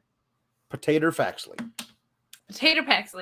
I don't know. I will say that she's really good in the ring. Like her and Ivy, you could tell worked together because they had really good chemistry tonight. Yeah. Maybe they do run this back, but it doesn't feel like they're building it to be a proper program. So I'm not sure. No. I mean, with what they did after it, like the Creeds coming out and lifting her up on their shoulders and stuff, like you don't do that for the first match in a 4-match feud. You do that at the end of the whole thing. So like, you'll have a joint schism. Probably will, actually. Can you imagine just an all-female faction led by Joe Gacy? Just all a bunch of lady malcontents. I want her to just still be Tatum Paxley, though. You broke up the tag team to get one match out of it. Yeah. Well, they were never even fully a tag team. Like this is kind of the problem. They wrestled together almost exclusively on NXT. I know they were each having singles matches on Level Up, but I never watched that show. Who does? So you're presenting them as a tag team. The idea that like you could have Tatum Paxley turn on Ivy Nile and be like, hey, we were never a team. You know what's the most frustrating part about that is you have Gigi and JJ who turned on each other, and then you have Fallon and Kiana who are turning on each other, and you now have like this is 3 tag teams in a division where you had like 4 or 5 maybe on a good day, and you have now split 3 of them up. So what does that even leave you to do with Kaden and Katana? Like, who do they face? Because they're kind of the only tag team now, right? Am I thinking? Is there anyone I'm missing? No. There's one tag team and they don't have the belts. Team Prawn Horse is gonna break up next week. So you have the Spooky Witches and you have Spooky Witches and you have the TikTok tag team, and that's it. So why break up Ivy Nile and Tatum Paxley to get one match out of it? That doesn't make any sense. Anyway, unless Diamond Mine's main roster bound, but I don't think they'd bring Ivy up yet. Unfortunately, they should. They don't have they should. Yes, they should. They should from the perspective that she's ready. Like she doesn't have anything else to prove. They won't do anything. They don't. What are they going to do it? Like she'd be like the little sawed off monster that follows around Ronda and Shayna. Okay, cool. She would be what they did with Braun Strowman and Alexa. They would do with 2 women with Ivy and Raquel. Yeah. Yulisa is has like a tore ACL or something. She's out for a long time. She's out for months. Yeah. Unfortunately. So, yeah, it's too bad. There.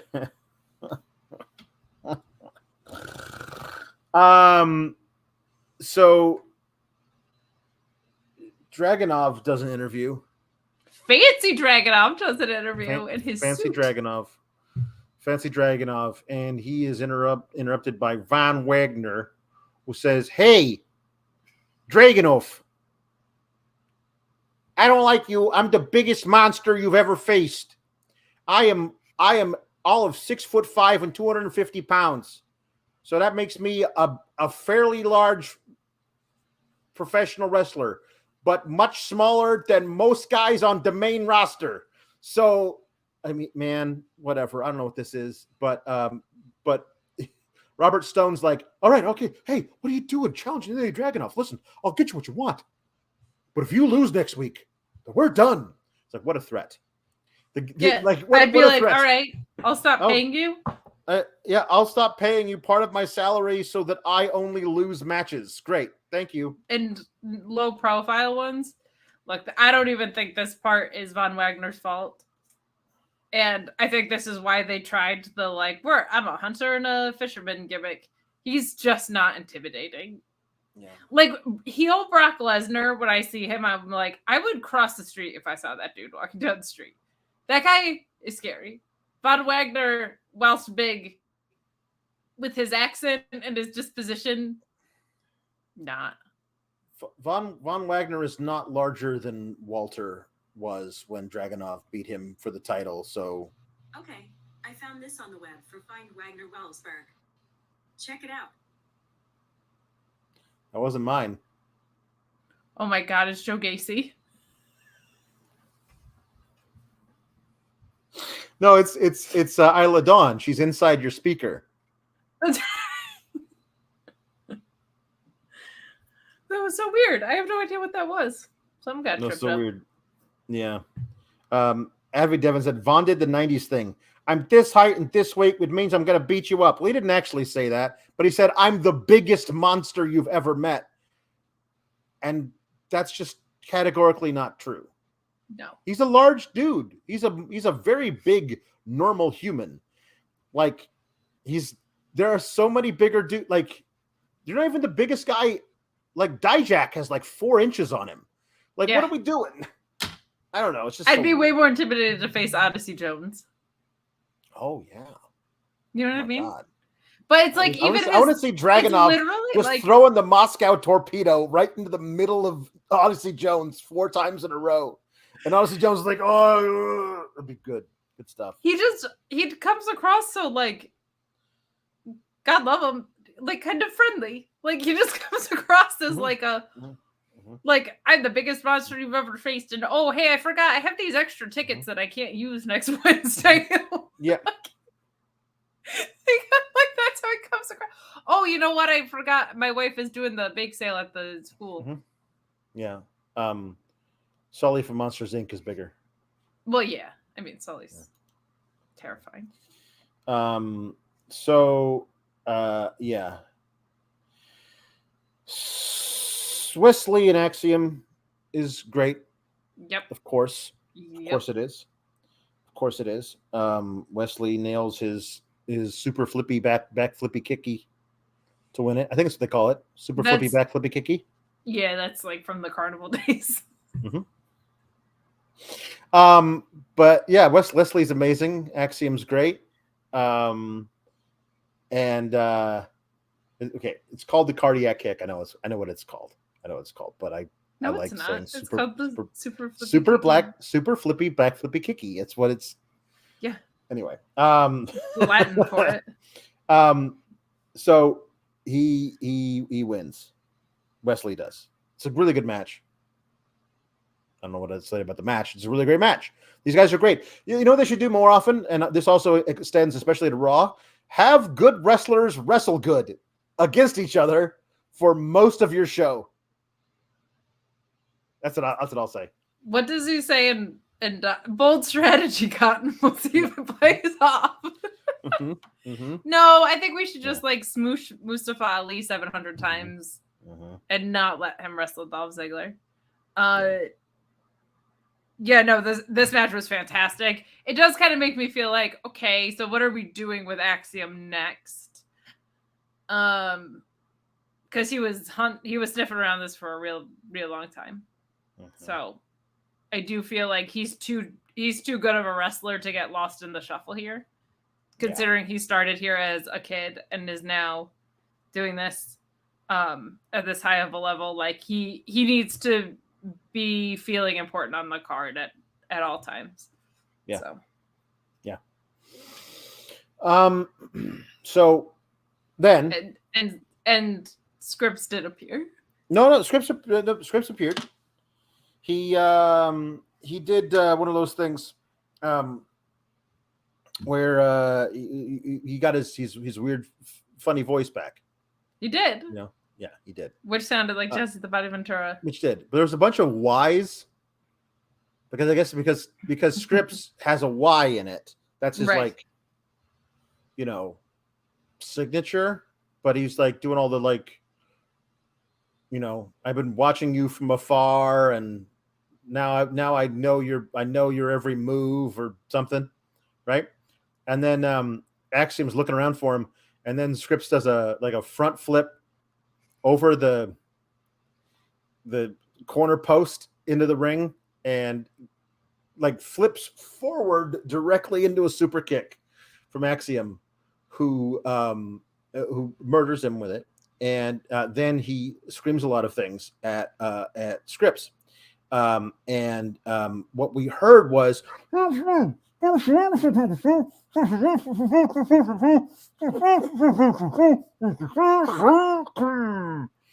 then Vic Joseph starts to say, I don't know if you could hear that at home over the standing ovation.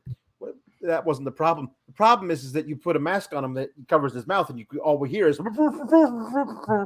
So as Vic Joseph is saying, hey, I don't know if you at home heard that over the standing ovation, ...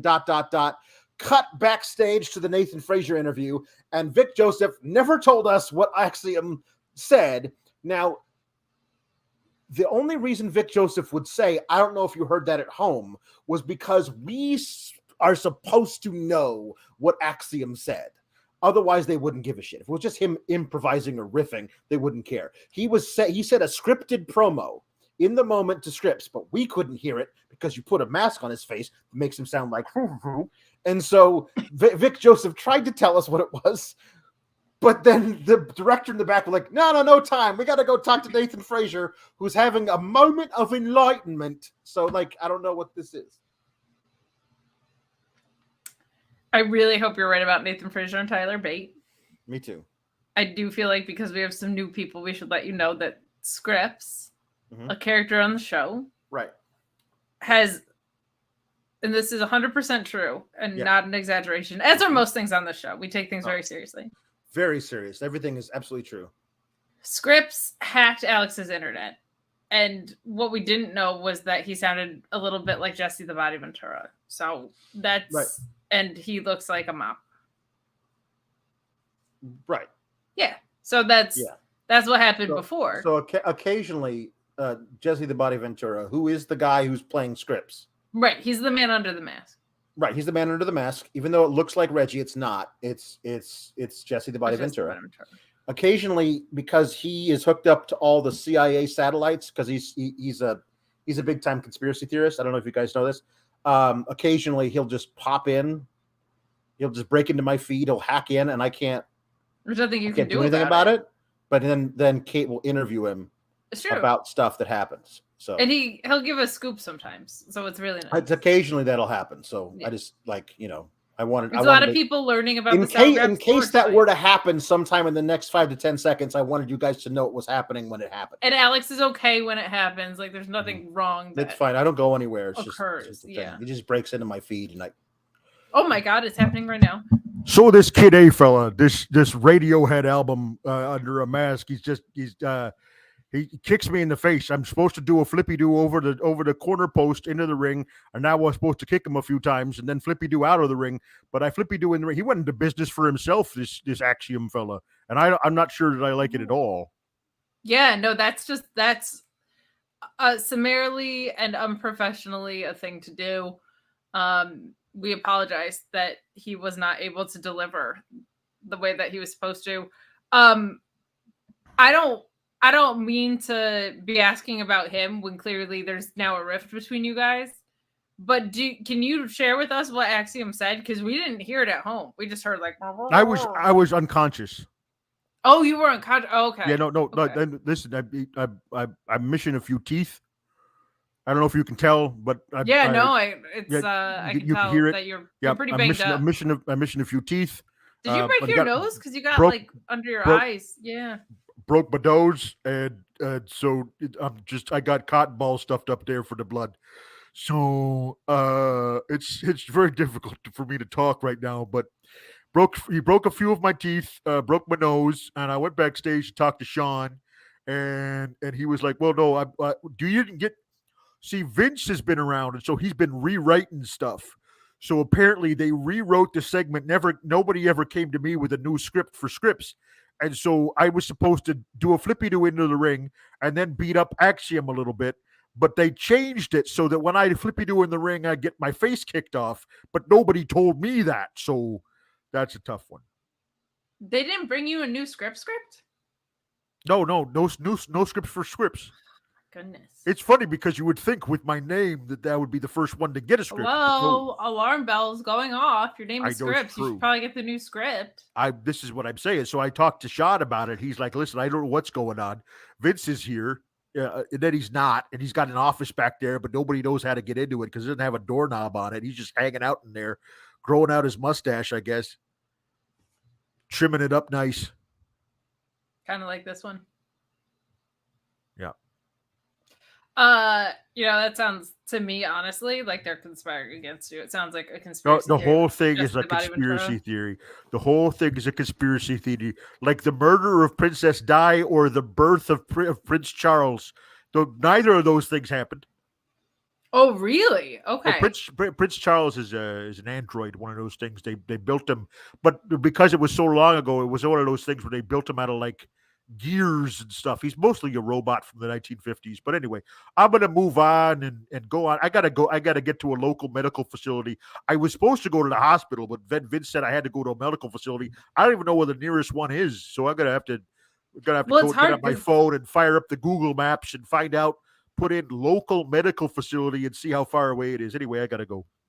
Okay, yeah, it's hard too because it's not just in Orlando now; it's in the NXT universe, so it's even harder to find than it was. Good luck, heal up, Scripts. Sorry, that's true. No, I couldn't hear you because I was on my phone in the Google Maps. Turns out there's no local medical facilities anywhere in the state of Florida, and I gotta go up to Georgia, so I got a long drive for me.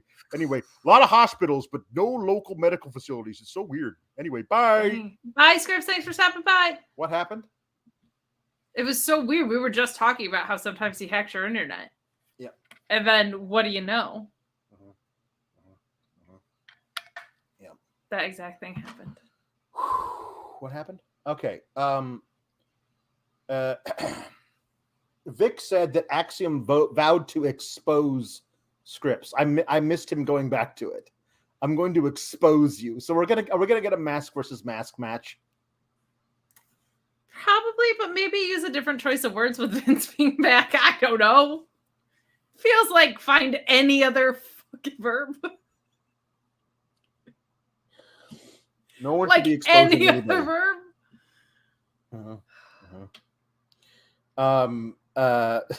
Auntie Collins says, Kate is the coolest. Kate is the best. Alex does impressions better than all the rest. Go Sour Graps. Love to you all. So they did a little a little video package kind of for Obafemi, Tank Ledger, and Danny Palmer. They are coming to make their debut, but Danny Palmer's already made her debut twice, actually. So yeah. The triple debut. Mm-hmm. The debutiest of all debuts. The debut to end all debuts. Jim Beard also was very true. This would be really bad for Scripts. Local medical facility Google's could pop up as a vet clinic. So Scripts is going to come back with one of those cones on his head. No, poor guy. Mm-hmm. He's just trying to do an honest day's work. Mm-hmm.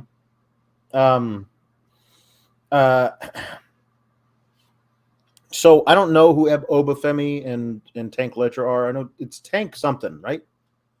He had wasn't he? I don't know who these guys are. But the Tank.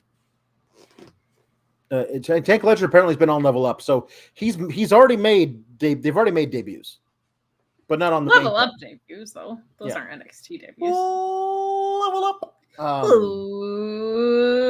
Level Up. Maybe they're bringing Ballas with them. It could be. Ooh, that'd be nice. So Carmelo Hayes does a promo with Trick Williams. They come out, talk about how great they are and how they won the match. They don't say clean, but they are implying it.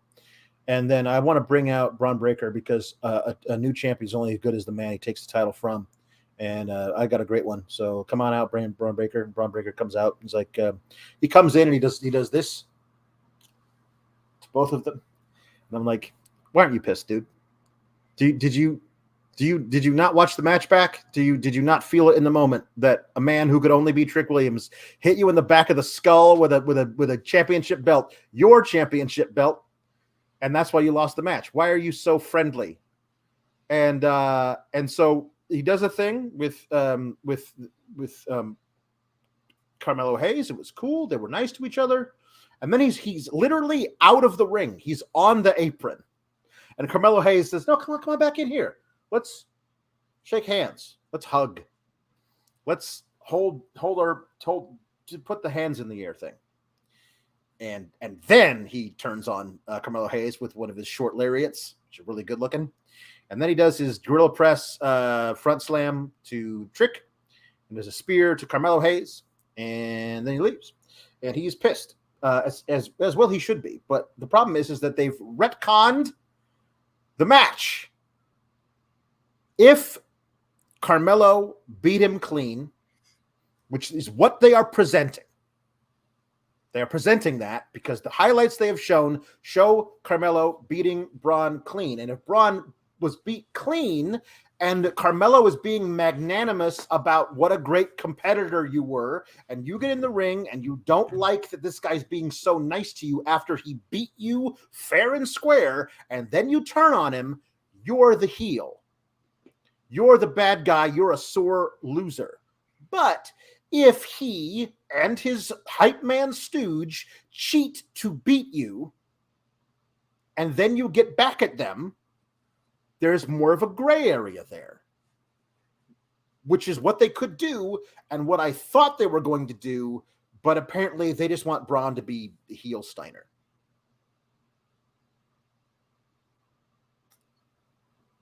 Just call him up. I'm sorry, there's nothing left for Braun Breaker to do here. I also did. Not Braun. Mello cheated. Yeah, Carmelo cheated with Trick. Yeah. I just think it's a bad idea to turn Braun heel. I mean, listen, they're going to give him a run as a heel. I think heel Braun Breaker works because he's got really powerful stuff that he can do, and him wrecking stuff is great. The problem is that they can't book a monster heel anymore. You know who he needs to be? I mean, he's a much smaller version of that, but the last real good monster heel run that they had, a really, really, really, really, really good one. Brock, and before that, you have to go all the way back to Hall of Pain Mark Henry. Like, that's like 2 in a decade, because everybody else who was a monster heel would always like win, but they'd have somebody cheat on their behalf, or they'd get themselves counted out because, like, I'm smarter than you. Like, just have him beat up dudes until he can't anymore because he loses that match. I mean, Breaker should go to the main roster. When are we going to call people up, man? I don't think we are. Summer, maybe? I don't know. After a round of cuts from the main roster, probably. It just, I think it's good because it's fresh and it's different, but it's like at some point you got to call people up. Like, this is your developmental program. Yeah, he's developed. Yeah, you need help in the mid card. You need help all over the women's division. Clearly. Jeremy said face attacking heels isn't a heel turn. Then you should have booked the match differently. That should have been clean. If it's clean, Carmelo was already like tweener abyss. But the thing is that they have Carmelo come out and be the most babyface he's ever been tonight. Like, he's still confident, he's still cocky guy, but he's being nice to everybody, thanking everyone. Talking about how great Braun is. They're trying to make him into a babyface. So then when Braun attacks him, now he's a heel, but that's not. It did also make me laugh that Braun talked about the lineage of that belt, because the lineage of that belt is him and Dolph Ziggler. That's it. And he said the nice thing about Ciampa, which was, of course, the handoff from the last belt. But I was like, the lineage of the belt that you hold in your hand, sir, is you. So if you're talking about how great the lineage of the belt that was you and Dolph Ziggler for like a week. Yeah. It's probably going to be good. Like they needed something different for him to do, especially now that he doesn't have the title. But I'm just kind of like, what are we doing with? There are some people that have outgrown their time at NXT, and he's one of them. Christopher Smith says the whole end segment, I kept having a feeling that Braun was going heel, the way he looked, tone of his voice, his promo, then the handshake when he came back. I knew. Christopher Smith, I popped so freaking hard when Braun Breaker turned heel. Here's the thing, he's completely justified, but I just had this feeling he was going to turn Steiner math, bro. I don't think they're going to be leaning into the Steiner name right now. Not yet. Not yet. And Sean Blanford says Braun showing up next week with a bleached goatee and an awkward giant chest tattoo. He does remind me more of his uncle than his dad, though. He does. He's little nephew pump. WWE tweeted a video of the attack with his caption, "Why?" Well, because probably with the planning of Carmelo's in on it, Trick Williams hit him in the back of the head while he was winning the match. That's why. But because you booked that and realized, well, that doesn't play well, let's just pretend it never happened 3 days later. Anyway. Yep. I think a Braun heel run could be very, very good for him, but I don't. Yeah, it's probably going to be Y2J versus HBK 2008 all over again because HBK going to HBK. Of course, he's got to book it. Now that he's booked tribute spots to himself, he needs to now have a whole run booked to himself. Alpha Bill says Dana Brooke should show up masked as Scribble with a Y. And Jan Beard says, I just realized that UFC and WWE together now means they'll finally do that Brock versus John Jones thing. Woof. Yeah, that's not something I want to do. Okay, so we got some puns. We got puns and some jukeboxes too. Let's do them. Let's get them through. Puns. Sean, well, this is actually a Vince thing. Sean Blanford looks like the kind of guy who has been leasing Corvettes for the last 30 years because his midlife crisis never ended. I don't know if he looks like that or he might just be that person. He might actually just be that guy. Andrew Daughtry says Vince looks like creepy Uncle Pasta. Chi-Town Spurs says Eric Neckbeard, not Eric Redbeard, Eric Neckbeard. Eric Redbeard was work too. Just don't even change anything. One Lieutenant Photo says JFM Vince has real dazed and confused vibes. It does. T-Electric Mayhem says Handlebar Calhoun. Chi-Town Spurs with another Wendy Fu Manchu, which I really like. That's really good. Shambeard says, I really feel like Vince now hates a Mountie by the name of Dudley Do-Right. It's very snidely whiplash, although it would require it to be more curly at the ends. Yes, Vince looks like a participant in wacky races. That would be Dick Dastardly. And of course, Shane would be Muttley in that particular well, yes, analogy. One Lieutenant Photo says Razor Blade Ramon. This is just Razor Ramon's enough too. G-Bro says the Nature Boy, lip hair.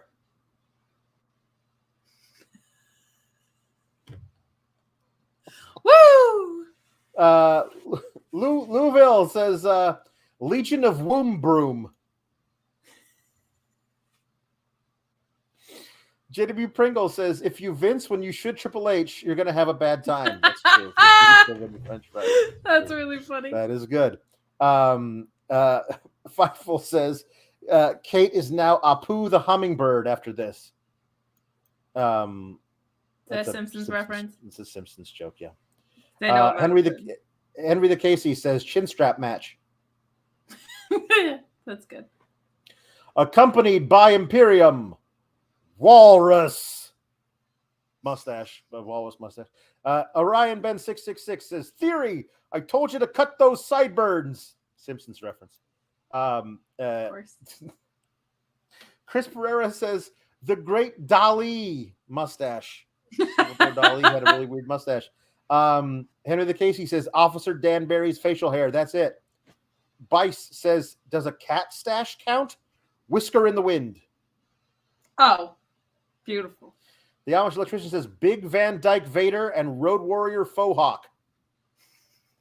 One Lieutenant Photo says Barbasol wire match. Barbasol. Apex Caliber. Vix looks like he auditioned for Gone with the Wind. It's true. He does.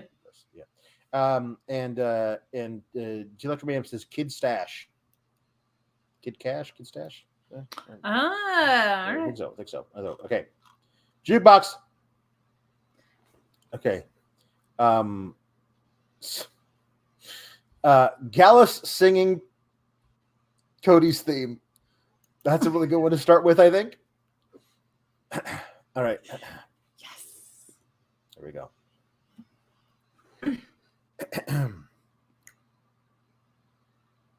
Adrenaline in my soul, every thought I control, do it all, get them on their feet. Crowd is here about to blue. All looking for me to shirt the stew. Out the curtain, let's go up, I'm home. Woo! And my father say when I was younger, I was against pre-beater men. You're going away, a little away. That was the freedom. I'm here to take the game, the better paid. I bet my kingdom now, by me. I'm here to say, I'm here right here. I am a kingdom. Okay, but now do Joe Coffee. Lights go down. I'm ready now. Gonna give them what they came to see. Hear the crowd on their toes, ready for me to sharp the shoe. No, that's not that. Okay. It's a lot more fun to do Mark Coffee than this Joe Coffee. Of course. I just needed the contrast for us.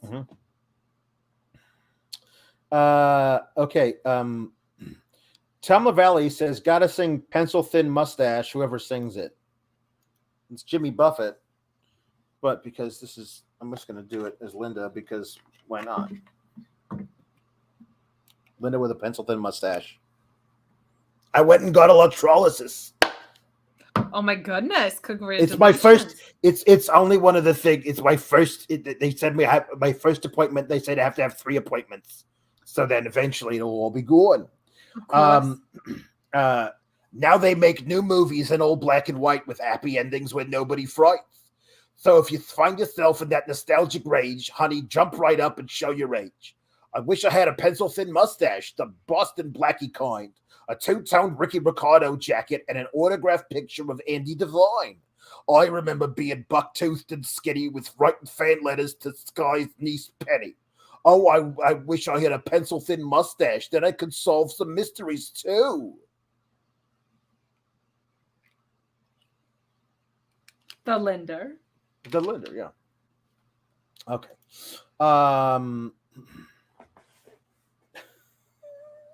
Again, I think we've done this many times. Meet Normus. Can the Linder sing Jolene by Dolly Parton? If you want to change it to Julie, I won't mind. She's great. We've done this before. You're gonna pay me. You're gonna pay for it. I'm gonna have to do it. I was gonna say I actually suggested it the first time. I think. I believe it's true. Jolene, Jolene, Jolene, Jolene. I beg it of you, please don't take my man. Jolene, Jolene, Jolene, Jolene. Don't take him just because you can. Your beauty is beyond compare with flaming locks of auburn hair, with ivory skin and eyes of emerald green. Your smile is like a breath of spring. Your voice is lost like summer rain, and I cannot compete with you, Jolene. He talks about you in his sleep, and there's nothing I can do to keep from crying when he calls your name, Jolene. And I can easily understand how you could easily take my man, but you don't know what he means to me, Jolene. Jolene, Jolene, Jolene, Jolene. I'm begging of you, please don't take my man. Jolene, Jolene, Jolene, Jolene. Please don't take him just because you can. There you go. Happened with multiple husbands. Tiffany raps The Champ by Ghostface Killer. Be careful with these. Who knows? This is amazing. Jesse Ozog says Moose Stash.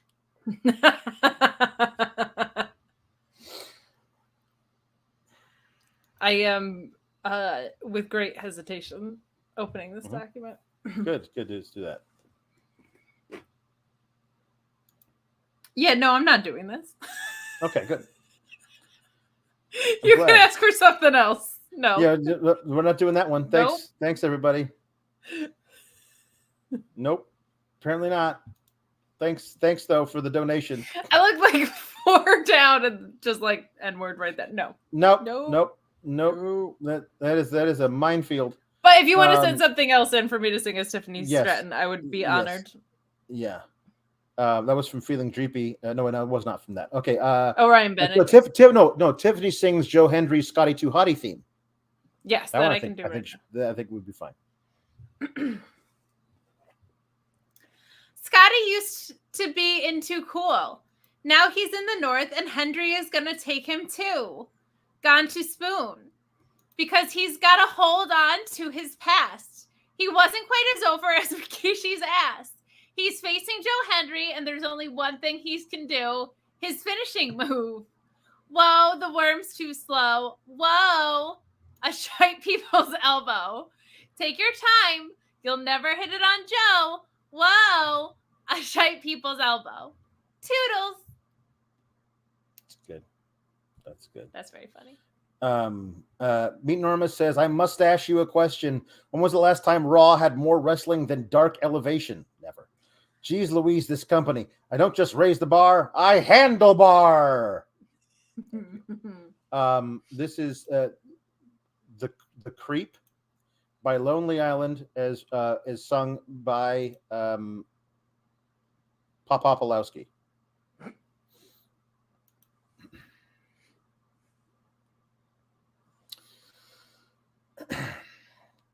When you're out of the club and you see a fly girl, do the creep, ha, do the creep, ha. When you make a friends with at the ATM, do the creep, ha, do the creep, ha. Well, you got a new dance, so get up on your feet. It's really easy to do, and it's called the creep. Let your hands flop around like a marionette. Pop your knees up and down and shaking your neck. Now bear your waistband up like you're expecting the flood, and stick your hair down flat like it was covered in mud. Trim up your pencil mustache and pop them peepers. Put this in your speakers. You're a certified creeper. What? Legend. Ridiculous. What are we doing? Okay, Orion Ben wants Skater Girl by Avril Lavigne instead. Tiffany will do Skater Girl. You know I hate pop punk, which is why you did that. Right, I think Luis is in the midst of finding that. So don't click. Don't find that one. Okay. In the meantime, I will read a stanza from "Stopping by Woods on a Summer Evening" by Robert Frost, as done by Spooky Scotland. Whose woods these are, I think I know. His house in the village, though. He will not say me stopping here to watch his woods fill up with snow. My little horse must think it queer to stop without a farmhouse near, between the woods and frozen lake in the darkest evening of the year. All right, so that. You're basically Alpha Fire. Basically, but I was going for Isla Dawn, but you were more Isla. No, thank you. I embarrassingly don't really need the lyrics, but I have them.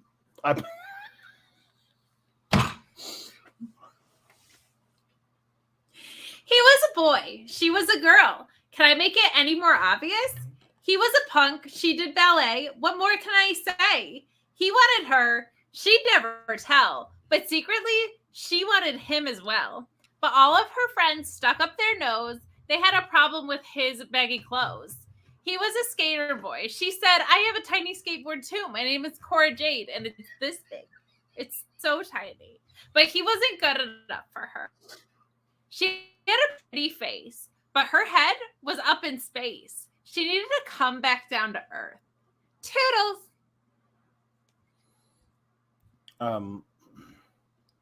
Paul Pawlowski sings Limal's Never-Ending Story. Oh, this is good. This is the theme of the Never-Ending movie, which is a really good movie. But I'm sure it's in reference to the fact that the story never ends, according to Triple H. So this is the never-ending story. Here we go. Turn around. Look what you see in her face. The mirror of your dreams. Make believe I'm everywhere. I'm hidden in the lines. Written on the pages is the answer to a never-ending story. Reach the stars, fly a fantasy, dream a dream. What you see will be. Rhymes that keep their secrets will inform beneath the clouds, and there upon the rainbow is the answer to a never-ending story. What? What's cool is they put Seth Rollins' theme right in it. Mm-hmm. It's true. It's true. Tiffany is going to sing "What's My Age Again" by Blink-182.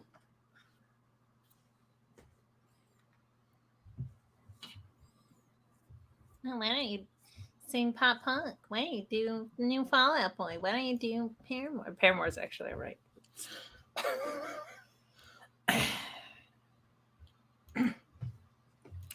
I took her out. It was a Friday night. I wore cologne to get the feeling right. We started making out, and she took off my pants. But then I turned on the TV. And that's about the time she walked away from me. Nobody likes you when you're 23. And you haven't had a Tiffany epiphany. And there's still more views by TV shows. What the hell is ADD, said Lacey Evans. My friends say I should act my age. What's my age again? What's my age again? Toodles. Thank you. I'm really good at this. Mm-hmm. All right. What's happening here, True Monger? I don't even know. Okay. We do impressions and people send in super chats for us to sing songs and those impressions. Mm-hmm. Those impressions are sometimes of wrestlers and sometimes we're just weird. Mm-hmm. It's true. This one is Axiom and Nathan Frazer who are singing a duet. It is Don't Go Breaking My Heart. So here we go. Don't go breaking my heart. Oh, only if I get restless. Don't go breaking my heart. Oh, honey, when you knock on my door. Oh, nobody knows it. Oh, nobody knows it.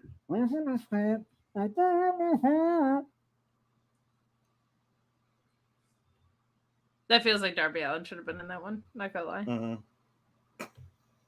I won't go breaking your heart, Malachi Black. Mm-hmm. There you go. That's good. Thank you. This string cracked me up. It's payback for the mustache. I get it. I respect it. Mustache Man by Cake. Okay. From Jambeard. Linder to sing. I think this is the last one, guys. Mustache Man by Cake. Yeah, I honestly thought we were going home on the duet. Me too. I thought so too. This is there we go. There we go. All right, let's see if I can get this one over here. All right. Hold on. You know, husbands 5 through 7 were all mustache men.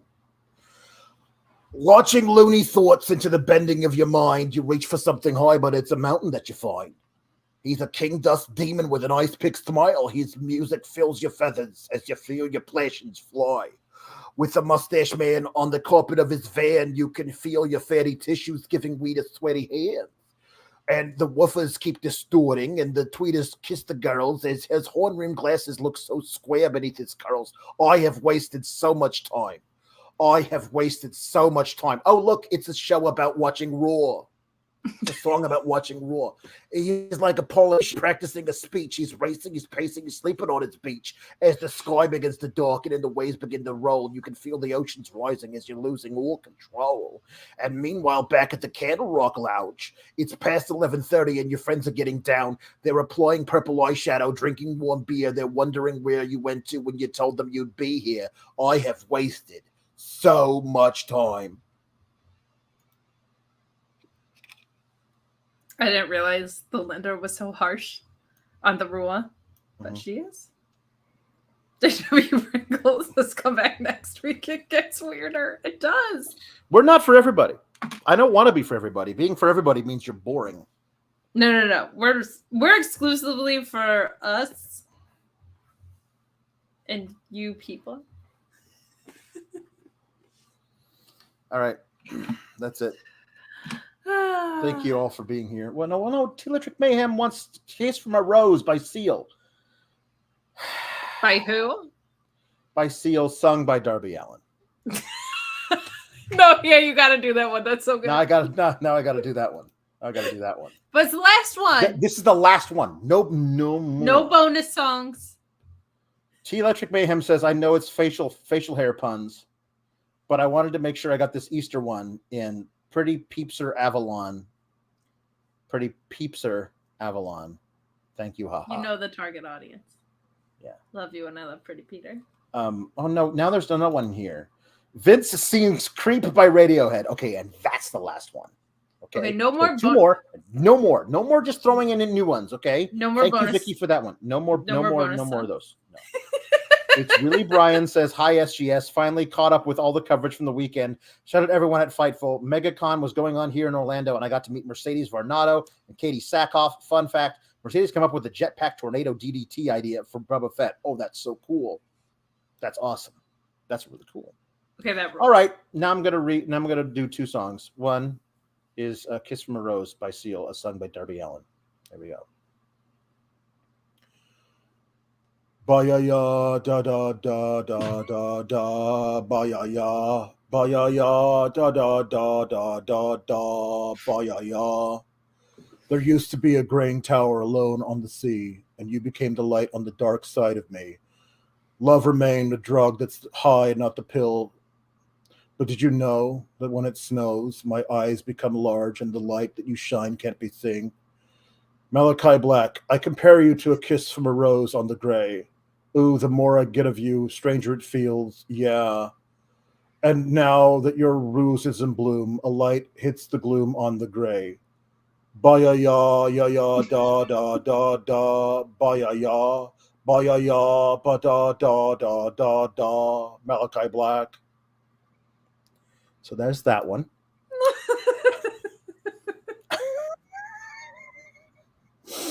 I forgot how it started. Like I just thought you were going to go right into the song. Huh?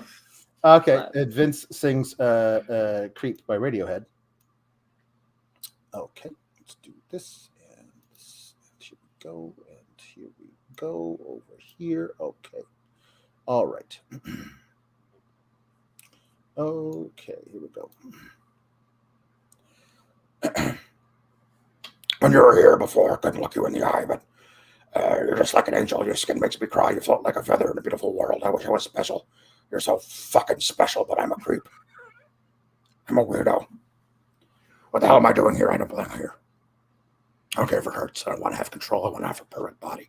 I want a perfect soul. I want you to notice when I'm not around. You're so fucking special. I wish I was special, but I'm a creep. I'm a weirdo. What the hell am I doing here? I don't belong here. Oh, she's running out the door. She's running out. She run. Whatever makes you happy. Whatever you want. You're so fucking special. I wish I was special, but I'm a creep. I'm a weirdo. What the hell am I doing here? I don't belong here. I don't belong here. I'm in the weeds. All right, that's enough. It was the run for me. Like it's such a dramatic soaring part of a really amazing song. There we go. That's enough. That's enough. It's time for everyone to go to bed. Everyone go to bed. It's late, including us. You all have school in the morning. It's late. It's a school night. It's a school night. So everyone go to bed and get some shape. It's nice. No, I don't know, $500. No, we're not doing any more tonight. Save it for next week. Vince will still be a creep next week. Okay, Wait, and no, also if he gives us $500, we should do it. if he could, $500. And if you give $499.99, no. $500, Lugo. Thank you, Vicky, for the first one. That was so good. I appreciate it, Vicky. That was so good. Thank you so much. Thank you. I actually do have school, says Mix Chewy. That's good.